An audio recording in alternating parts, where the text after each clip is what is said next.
ஈரானுக்கு Donald Trump விடுத்துள்ள கடும் எச்சரிக்கை மற்றும் பதிலடிக்கு பதில் என்ற அவரது நிலைப்பாடு குறித்து இன்றைய செய்தித் தொகுப்பில் விரிவாக பார்ப்போம்.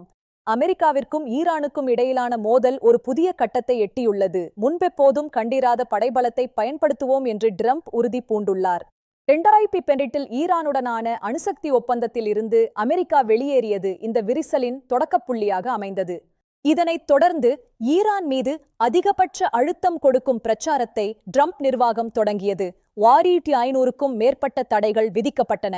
2019 மே மாதம் பாரசீக வளைகுடா பகுதிக்கு B-52 குண்டுவீச்சு விமானங்கள் மற்றும் விமானம் தாங்கி கப்பல்களை அமெரிக்கா அனுப்பியது.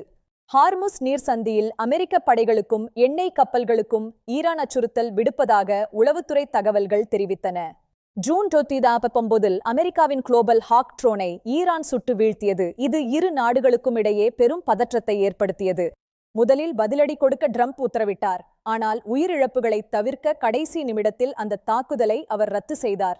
இதற்கு பதிலாக ஈரானின் ஏவுகணை கட்டுப்பாட்டு அமைப்புகள் மீது அமெரிக்கா சைபர் தாக்குதல்களை நடத்தியது. ஜனவரி 2020இல் ஈரானின் முக்கிய தளபதி காசிம் சுலைமானி அமெரிக்காவின் வான்வழி தாக்குதலில் கொல்லப்பட்டார். இதற்கு பதிலடியாக ஈரான் அமெரிக்க நிலைகள் மீது ஏவுகணை தாக்குதல்களை நடத்தியது. இது பதிலடிக்கு பதில் என்ற சுழற்சியை தீவிரப்படுத்தியது. ஈரான் தாக்கினால் அவர்களின் 52 கலாச்சார தளங்களை தாக்குவோம் என்று ட்ரம்ப் பகிரங்கமாக எச்சரிக்கை விடுத்தார். இதற்கிடையில் மத்திய கிழக்கு பகுதிக்கு மேலும் 3000 கூடுதல் வீரர்களை அனுப்ப அமெரிக்கா உத்தரவிட்டது.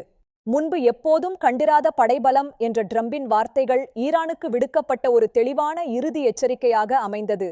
2025 மற்றும் 2026 2003 ஈராக் போருக்கு பிறகு மிகப்பெரிய இராணுவ குவிப்பை அமெரிக்கா மேற்கொண்டது. ஈரானின் அணுசக்தி திட்டம் மற்றும் அங்கு ஏற்பட்ட மக்கள் போராட்டங்கள் இந்த இராணுவ நடவடிக்கைக்கு முக்கிய காரணங்களாக இருந்தன. 2025 மார்ச் மாதம் புதிய அணுசக்தி பேச்சுவார்த்தைக்கு வருமாறு கமேனிக்கு ட்ரம்ப் ஒரு கடிதம் எழுதினார். பேச்சுவார்த்தைக்கு இணங்காவிட்டால் ஈரானின் எண்ணெய் ஏற்றுமதியை 0 குறைப்பதாக அவர் உறுதி கூறினார். தனது உரையில் ஈரானின் ஏவுகணைகள் விரைவில் அமெரிக்காவை எட்டும் அபாயம் இருப்பதாக அவர் எச்சரித்தார். ட்ரம்ப் விதித்த 2 மாத காலக்கெடு ஜூன் 2022இல் எந்த ஒப்பந்தமும் இன்றி முடிவுக்கு வந்தது.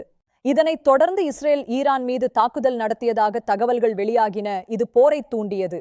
பிப்ரவரி 2026இல் அமெரிக்காவும் இஸ்ரேலும் இணைந்து ஈரானில் பெரிய அளவிலான வான்வழி தாக்குதல்களை நடத்தின.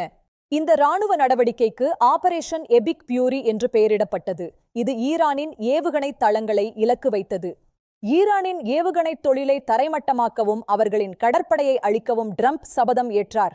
ஆயுதங்களை கீழே போடுங்கள், இல்லையெனில் மரணத்தை சந்திப்பீர்கள் என்று ஈரான் இராணுவத்திற்கு அவர் எச்சரிக்கை விடுத்தார். ஈரான் மக்களிடம் பேசிய அவர், உங்கள் விடுதலையின் நேரம் வந்துவிட்டது என்று கூறினார். தெஹ்ரானில் பல இடங்களில் வெடிப்புகள் மற்றும் ஏவுகணை தாக்குதல்கள் நிகழ்ந்ததாக ஈரான் அரசு ஊடகங்கள் தெரிவித்தன. இதற்கு பதிலடியாக இஸ்ரேல் மற்றும் அமெரிக்க நிலைகள் மீது ஏவுகணை தாக்குதல்களை நடத்தப்போவதாக ஈரான் சபதம் எடுத்துள்ளது. இந்த பதிலடிக்கு பதில் நடவடிக்கைகள் மத்திய கிழக்கு பகுதியை ஒரு பெரும் போரின் விளிம்பிற்கு தள்ளியுள்ளன. இந்த பதற்றமான சூழலில் உலக நாடுகள் அனைத்தும் உற்று நோக்கிக் கொண்டிருக்கின்றன. செய்திகளுடன் இணைந்திருங்கள். நன்றி.